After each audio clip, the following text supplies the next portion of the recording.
Hi friends, இன்றைக்கி நம்ம பார்க்க போகிற விஷயம் என்ன அப்படின்னா கேஜிஎஃப். அதாவது எல்லாருக்கும் தெரியும், இந்தியாவில் கர்நாடக மாநிலத்தில் இருக்கிற கோலார் தங்க வயல் அப்படின்றது தான் நம்ம எல்லாத்துக்குமே தெரிஞ்ச கேஜிஎஃப்.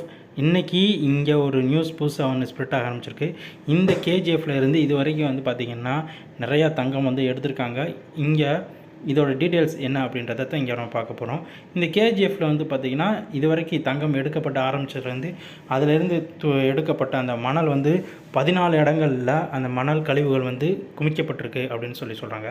இந்த கேஜிஎஃப்பில் கிட்டத்தட்ட ஒரு 2000-3000 மீட்டருக்கு கீழே வரைக்கும் சுரங்கங்கள் நிறைய இருக்குன்றது நம்ம எல்லாத்துக்குமே தெரியும். நம்ம ஏற்கனவே இதை பற்றி கேஜிஎஃப் படத்துலையும் பார்த்துருப்பீங்க.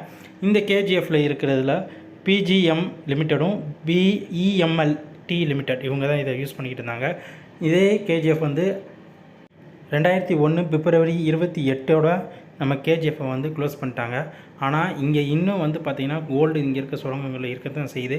ஆனால் இதில் எடுக்கப்படுற சுரங்கங்கள்லேருந்து எடுக்கப்படுற தங்கத்தின் அளவு வந்து ரொம்ப கம்மியாகவும் அதில் இருக்கிற பாறைகளோட அளவு அதிகமாகவும் இருக்குதுன்னு சொல்கிறாங்க. அதாவது எப்படின்னா 0.5 கிராம் 500 கிராம் இங்கே எடுக்கப்படுற தங்கத்தோட அளவு வந்து கம்மியாக இருக்குது. ஆனால் அதுலேருந்து வர கழிவுகளோட அளவு வந்து அதிகமாக இருக்குது. அதனால் செலவை விட வந்து வரவு ரொம்ப கம்மியாக இருக்கனால தான் கவர்மெண்ட்டு இதை வந்து க்ளோஸ் பண்ணாங்க. இப்போ இதிலேருந்து எடுக்கப்படுற தங்கம் இன்னும் இருக்குது, உள்ளே இருக்குது. ஆனால் அதை எடுக்க முடியாமல் இருக்குது, செலவுகள் அதிகமாக இருக்குன்னா க்ளோஸ் பண்ணி வச்சுருக்காங்க. ஓகே, இப்போ இதில் என்ன புதுசாக நம்மளுக்கு ஒரு நியூஸ் வந்திருக்கு அப்படின்னா, இங்கேருந்து எடுக்கப்பட்ட, அதாவது இந்த கேஜிஎஃப்லேருந்து எடுக்கப்பட்ட அந்த சாண்ட் மணல், தங்க சாண்ட் இருக்குல்ல, அந்த மணல் வந்து பார்த்திங்கன்னா கிட்டத்தட்ட ஒரு 20,000 சதுர கிலோமீட்டருக்கு வந்து பார்த்திங்கன்னா குமிக்கப்பட்டிருக்கு. அதை வந்து கிட்டத்தட்ட 40 மீட்டர் அளவுக்கு வந்து ஹைட் வரைக்கும் குமிச்சு வச்சுருக்காங்க அப்படின்னாங்க.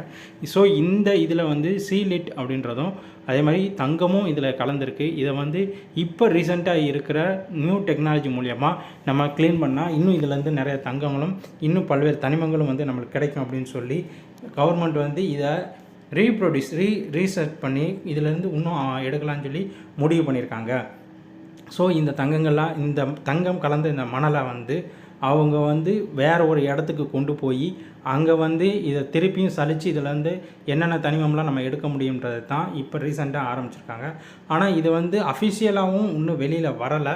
சப்போஸ் இது அஃபிஷியலாக வெளியில் வரும் பட்சத்தில் நம்ம நாட்டுக்கு திரும்பியும் தங்கத்தோட ப்ரொடியூஸ் அளவு வந்து அதிகரிக்கும் அப்படின்னு வந்து சொல்கிறாங்க. ஆனால் இங்கே இருக்கிற மக்கள், இங்கே வேலை பார்த்து இங்கே இருக்கிற மக்கள் வந்து தங்களுக்கு கொடுக்கப்பட வேண்டிய பேலன்ஸ் ஊதிய தொகை அவங்களுக்கு இன்னும் முழுசாக கொடுக்கல. ஸோ எங்களுக்கு அதை கொடுத்துட்டு அதுக்கப்புறம் இங்கேருந்து இந்த மணலை எடுத்துகிட்டு போங்க அப்படின்னு சொல்லி இங்கே வேலை பார்த்த அந்த சுரங்க பகுதியில் வேலை பார்த்த தொழிலாளர்கள்லாம் சொல்கிறாங்க. ஸோ இது அடுத்த அப்டேட் நியூஸ் என்னன்றதை நம்ம வெகு விரைவில் பார்க்கலாம். இந்த வீடியோ உங்களுக்கு பிடிச்சிருந்தால் லைக் பண்ணி, ஷேர் பண்ணி, கமெண்ட் பண்ணுங்கள். நன்றி, வணக்கம்.